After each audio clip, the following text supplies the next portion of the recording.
Saudara Farhan Rizki Firdaus bin Aldi Setiawan, saya nikahkan dan kawinkan engkau dengan anak saya yang bernama Sarah Safira dengan mas kawin emas seberat 13 gram dibayar tunai. Saya terima nikahnya dan kawinnya Sarah Safira binti Irwan Syagani dengan mas kawin tersebut tunai. Sah barakallahu lak wa baraka alaika wa jama'a bainakuma fi khair. Bismillahirrahmanirrahim. Assalamualaikum warahmatullahi wabarakatuh. Alhamdulillah wassalatu wassalamu ala Rasulillah wa ala alihi wa ashabihi wa mawalah wa la hawla wa la quwata illa billah amma ba'd. Alhamdulillah, berbahagia sekali kita dengan lancarnya prosesi akad yang baru saja dilangsungkan, sebagaimana kedua mempelai sudah sah menjadi suami dan istri, dan mereka berdua adalah orang yang paling bahagia di antara kita saat ini, maka kita juga turut berbahagia dengan kebahagiaan yang mereka rasakan. Dan di balik kebahagiaan ini, Allah Subhanahu wa Ta'ala berfirman dalam sebuah ayat menjelaskan tentang akad yang dilakukan oleh seseorang ketika dia menikah. Kata Allah Subhanahu wa Ta'ala, wa akhadna minhum mithaq wa akhadna minkum mithaqan ghalidha. Sungguh kami telah mengambil dari kalian, wahai para suami, ikatan yang sangat kuat. Akad nikah dinamakan oleh Allah Subhanahu wa Ta'ala dengan ikatan yang sangat kuat. Karena di balik akad nikah ada hak dan kewajiban yang besar. Di balik akad nikah ada angan-angan yang diinginkan oleh setiap pasangan. Di balik akad nikah ada harapan-harapan besar dari keluarga masing-masing pasangan. Seluruhnya menginginkan kebaikan, seluruhnya menginginkan kebahagiaan, seluruhnya menginginkan bahtera rumah tangga yang baru saja dimulai itu menjadi berkah, dipenuhi dengan kebahagiaan dan berlanjut sampai di akhirat kelak. Sehingga pada kesempatan kali ini, saya akan mencoba memberikan sedikit nasihat untuk mempelai wanita dan pria, dan kepada hadirin sekalian, agar kita semua bisa mengambil ibrah dan pelajaran dari apa yang Allah Subhanahu wa Ta'ala sebutkan dalam Al-Quran dan Nabi SAW sebutkan dalam hadis-hadisnya terkait pernikahan. Hal pertama yang paling penting dalam urusan pernikahan adalah jangan kita jadikan dunia sebagai orientasi kita ketika kita menikah. Jangan. Jadikan akhirat segala-galanya. Ikhlaskan niat kita. Rubah tujuan kita. Kalau memang kita masih menginginkan dunia, jadikan itu nomor 2, nomor 3, atau nomor yang berikutnya. Nomor satunya adalah akhirat. Nabi SAW mengatakan dalam sebuah hadis, man kanatil akhiratu hammah, barang siapa yang orientasinya adalah akhirat, ja'alallahu ghinahu fi qalbih, Allah akan menjadikan rasa cukup di dalam hatinya. Wa jama'a lahu syamlah, dan Allah akan memudahkan urusan-urusannya. Wa atathud dunya wa hiya raghibah, dan dunia akan mengikutinya dalam keadaan tunduk dan hina. Lihat, 3 benefit dari menjadikan akhirat sebagai orientasi. Ya, kalau kita menginginkan akhirat, Allah akan memberikan kepada kita kecukupan dalam hati kita. Hati kita akan tentram, hati kita akan tenang, kita akan merasa kaya, kita akan merasa cukup dengan apa yang kita miliki. Kemudian Allah akan memudahkan urusan-urusan kita. Dan yang ketiga, ternyata dunia akan mengikuti di belakang kita dengan tunduk dan hina. Sebabnya apa? Karena kita mengejar akhirat. Hadis ini berlaku dalam segala urusan kehidupan kita, terlebih dalam urusan pernikahan. Makanya kita berusaha untuk mengejar ridha Allah ketika kita menikah. Kita berusaha mencari pasangan yang baik agamanya. Nabi SAW mengatakan, fadhfar bidzatid din taribat yadak. Carilah wanita yang baik agamanya, maka engkau pasti beruntung. Lihat, yang menjamin siapa? Bukan orang tua dari pasangan wanita kita, bukan ayahnya, bukan juga dari keluarganya yang menjamin, bukan juga dari teman-teman kita yang menjamin, tapi Rasulullah SAW yang menjamin. Kata Rasulullah, kamu pasti beruntung Asalkan wanita itu wanita yang baik agamanya. Begitu juga untuk mempelai wanita. Yakinlah ketika suamimu adalah suami yang soleh. Keluarga mempelai wanita, yakinlah ketika yang mendapatkan wanita ini adalah suami yang soleh. Maka seluruh urusan akan menjadi baik. Nabi SAW mengatakan kepada para ayah, para wali, "Idza ja'akum man tardawna dinahu wa khuluquh fazawwijuh." Kalau datang kepada kalian seseorang laki-laki yang mau menikahi anak kalian, baik agamanya dan baik akhlaknya, maka nikahkan sesegera mungkin. Fazawwijuh, langsung nikahkan, nggak usah pikir panjang. Nabi tidak mengatakan lihat hartanya dulu, lihat mobilnya dulu, seperti apa rumahnya, punya tempat tinggal atau tidak. Nabi tidak mengatakan hal tersebut. Kalau itu penting, kalau itu yang paling penting, pasti Nabi SAW akan menyebutkan. Bukan berarti dunia tidak menjadi pertimbangan, tapi di sini Nabi SAW menyebutkan hal yang paling penting dalam memilih menantu. Suami seperti apa yang paling ideal? Tardawna dinahu wa khuluquh. Kalian ridho dengan agamanya dan ridho dengan akhlaknya. Salatnya baik, menjalankan kewajiban-kewajiban, bertanggung jawab, amanah, itu akhlak. Sehingga dari paparan ini kita lihat bahwa Nabi SAW ketika mensifati wanita yang akan menjadikan suaminya beruntung adalah wanita yang solehah. Dan ketika Nabi SAW memberikan sifat suami yang ideal, ternyata suami yang soleh. Sehingga seluruhnya harus diorientasikan kepada Allah Subhanahu wa Ta'ala. Apa yang Allah sukai, apa yang tidak Allah sukai, itu yang harus diperhatikan dalam pernikahan. Ya. Kemudian Nabi SAW mengatakan, "Wa man kanatid dunya hammah." Dan barang siapa yang orientasinya adalah dunia, yang ada di pikirannya selalu dunia. Ketika dia mencari suami, pengen suami yang dunianya seperti ini, dunianya seperti itu. Akhirat belakangan, gak peduli apakah sholat atau tidak. Gak peduli apakah dia adalah orang yang mengerti tentang Allah Subhanahu wa Ta'ala atau tidak. Yang penting hartanya banyak. Begitu juga sebagian suami, sebagian pria ketika mencari istri, yang penting cantiknya. Yang penting status sosial si wanita tersebut di hadapan masyarakat. Man kanatid dunya hammah, barang siapa yang dunia orientasinya, perhatikan apa kata Nabi SAW. Ja'alallahu faqrahu baina ainai. Allah akan menjadikan kefakiran, kemiskinan di hadapan matanya. Subhanallah. Wa farraqa lahu syamlah. Allah akan cerai-beraikan urusannya. Walam ta'tihi dunya illa ma qaddara lahu. Dan dia tidak akan mendapatkan dunia kecuali hanya sedikit yang Allah takdirkan untuknya. Sehingga disinilah pentingnya kita untuk meresapi dan selalu mengingat bahwa jadikan Allah Subhanahu wa Ta'ala yang terbesar dalam segala urusan kita. Terlebih dalam urusan pernikahan. Makanya ketika ada seorang yang menikah, dia sah menjadi suami atau menjadi istri, apa yang kita ucapkan kepada mereka berdua? Barakallahu lakuma wa baraka alaikuma wa jama'a bainakuma fi khair. Kita katakan semoga Allah Subhanahu wa Ta'ala memberkahi kepada kalian berdua dan Allah mengumpulkan kalian berdua di atas kebaikan. Lihat, ketika orang selesai akad, kita ikatkan dia kepada Allah.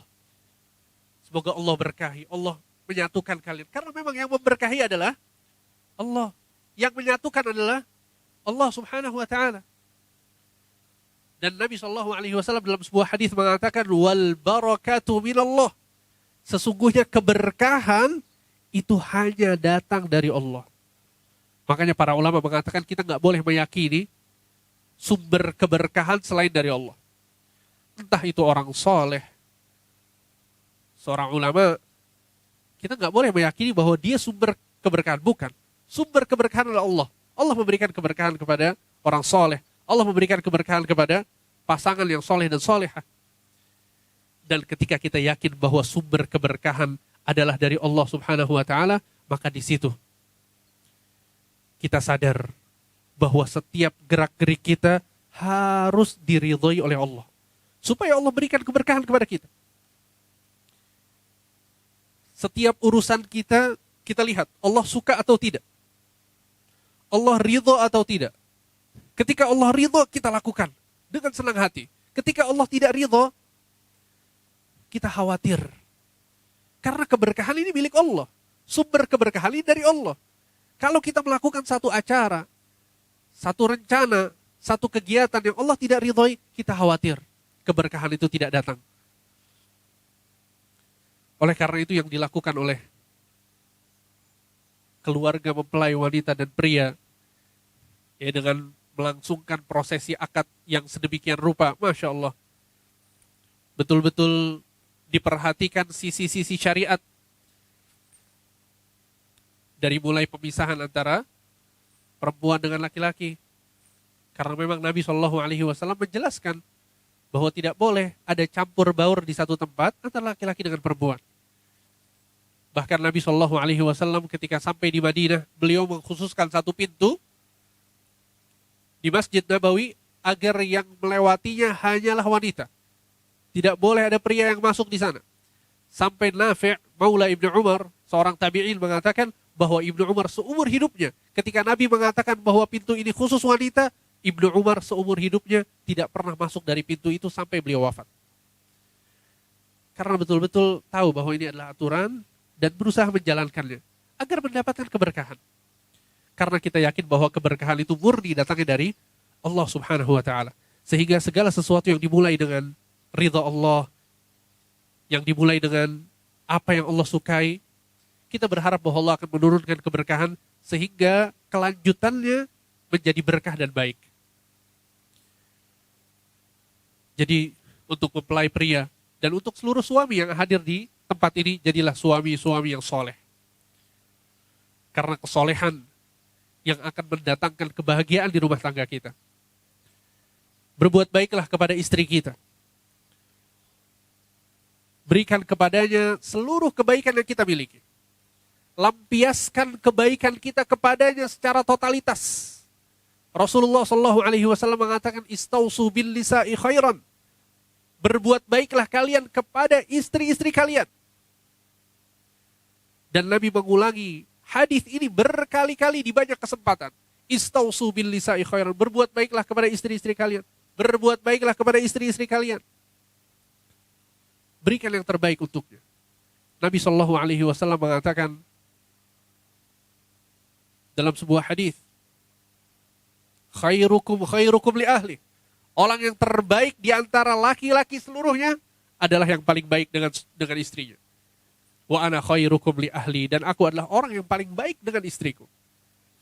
Nabi SAW pernah suatu hari ditanya, wahai Rasulullah, siapa orang yang paling kau cintai?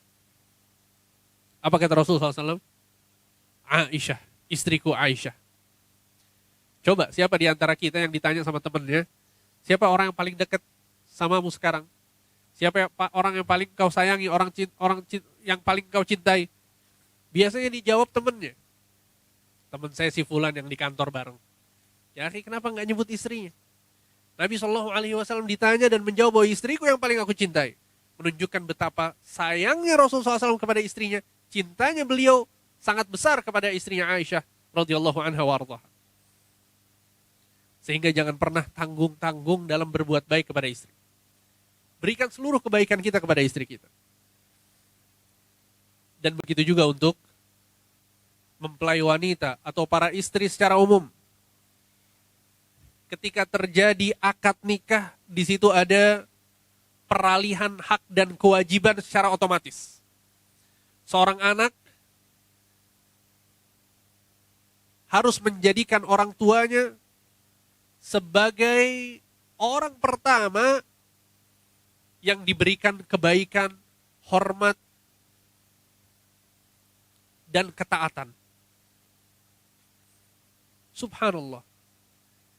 Syariat Islam mengajarkan ketika terjadi akad nikah, maka orang tuanya bergeser ke bawah sedikit. Yang menempati posisi nomor 1 siapa? Suami.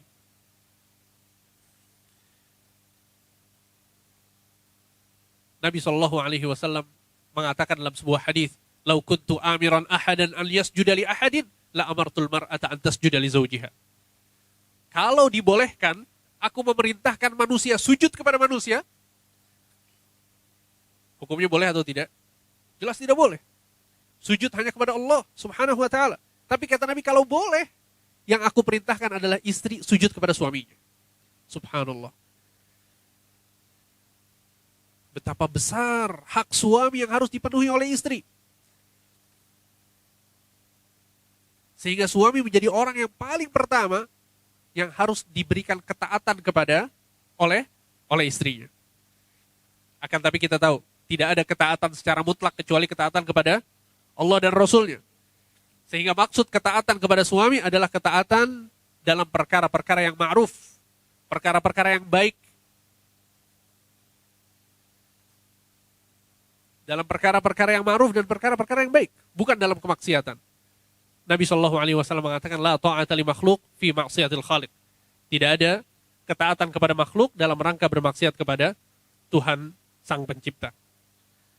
Sehingga yakinlah wahai mempelai wanita dan istri-istri yang hadir pada kesempatan kali ini, bahwa jalan keselamatan kita di akhirat kalian di akhirat kelak, wahai para istri, adalah dengan ketaatan kalian kepada suami kalian. Pernah seorang sahabat Nabi datang kepada Nabi SAW, seorang sahabiyah, sahabat dari kalangan wanita, datang kepada Nabi SAW menanyakan satu perkara. Nabi pun menyelesaikan perkaranya. Ketika wanita ini hendak pulang, dipanggil sama Nabi. Coba kembali lagi. Nabi ingin bertanya sesuatu. Apa pertanyaannya? Kata Nabi SAW, Kaifa anti bizaujiki? Bagaimana posisimu di hadapan suamimu? Kemudian Nabi mengatakan, fa innahu jannatuki aw naruki. Sesungguhnya suamimu adalah surgamu atau nerakamu. Wanita-wanita yang taat kepada suaminya, menghormati suaminya dengan baik, melayani dengan baik, surga balasannya. Bahkan dalam sebuah hadis Nabi SAW mengatakan, idza shallatil mar'atu khamsaha wa shamat syahraha wa ata'at zawjaha qila laha udkhulil jannata min ayyi abwabin syi'ti. Jika seorang wanita salat 5 waktu, puasa Ramadan, kemudian dia taat kepada suaminya, maka akan dikatakan kepadanya, masuklah engkau ke dalam surga dari pintu mana saja yang engkau sukai. Lihat betapa besar ganjaran untuk wanita-wanita yang taat kepada suaminya. Sehingga jadikanlah orientasi terbesar kita adalah akhirat, bukan dunia. Ini adalah nasihat pertama. Kemudian yang kedua, saya tutup dengan nasihat ini. Ketika kita menikah dengan pasangan kita, itu kita lakukan karena ada hal-hal baik yang kita lihat pada pasangan kita. Kita suka dengan parasnya, kita suka dengan akhlaknya yang baik, kita suka dengan agamanya, kita suka dengan keluarganya mungkin. Kita merasa ada kecocokan di sana antara kita dengan pasangan kita. Maka dalam pernikahan, selain kita menerima kebaikan pasangan kita, maka jangan lupa untuk menerima kekurangan dari pasangan kita. Yakinlah bahwa istri kita bukan Maryam yang dipuji oleh Allah Subhanahu wa taala dalam Al-Qur'an. Bahkan disebutkan namanya sebagai nama surat yang ada dalam Al-Qur'an. Istri kita bukan Khadijah yang menjadi orang yang pertama kali beriman kepada Rasulullah SAW, dijamin masuk surga. Istri kita juga bukan Aisyah yang betapa besarnya jasa-jasa beliau kepada Islam, padahal dia adalah seorang perempuan. Begitu juga untuk mempelai wanita, untuk istri-istri pada umumnya. Yakinlah bahwa bahwa suami kita bukan Nabi Muhammad SAW. Suami kita bukan Nabi Yusuf alaihissalam yang memiliki rasa takut luar biasa kepada Allah Subhanahu wa taala. Sehingga seluruh dari kita adalah manusia biasa yang hidup di akhir zaman. Banyak kekurangan yang kita miliki. Sebagaimana banyak kekurangan yang pasangan-pasangan kita miliki. Sehingga kaidahnya adalah sebagaimana kita menerima kebaikan-kebaikan dari pasangan kita, maka kita harus bersiap untuk menerima kekurangan-kekurangan mereka. Kalau kekurangannya berkaitan dengan agama, nggak mau sholat, nggak mau beribadah, maka kita wajib untuk perintahkannya. Tapi kalau kekurangannya adalah kekurangan-kekurangan remeh, kekurangan-kekurangan manusiawi, terkadang suka ceroboh, suka salah bicara, maka sudah, biarkan. Anggap itu angin yang berlalu. Nabi SAW mengatakan dalam sebuah hadis, la yafraq mu'minun mu'minah. Jangan sampai suami membenci istrinya. In kariha minha khuluqan radhiya minhal akhar. Karena sesungguhnya ketika dia membenci satu perangai, yakinlah bahwa ada perangai-perangai lain yang dia sukai. Sehingga setiap kali ada kesalahan yang dilakukan oleh pasangan kita, ingat kebaikannya. Lupakan kesalahannya karena pada hakikatnya kita semua adalah manusia biasa yang tidak luput dari kesalahan. Mungkin hanya ini yang bisa saya sampaikan. Semoga yang sedikit ini bisa bermanfaat, khususnya untuk mempelai pria dan wanita, dan untuk hadirin dan hadirat yang hadir pada kesempatan kali ini. Kita berdoa kepada Allah Subhanahu wa taala, semoga Allah Subhanahu wa taala memberikan keberkahan kepada mempelai wanita dan pria.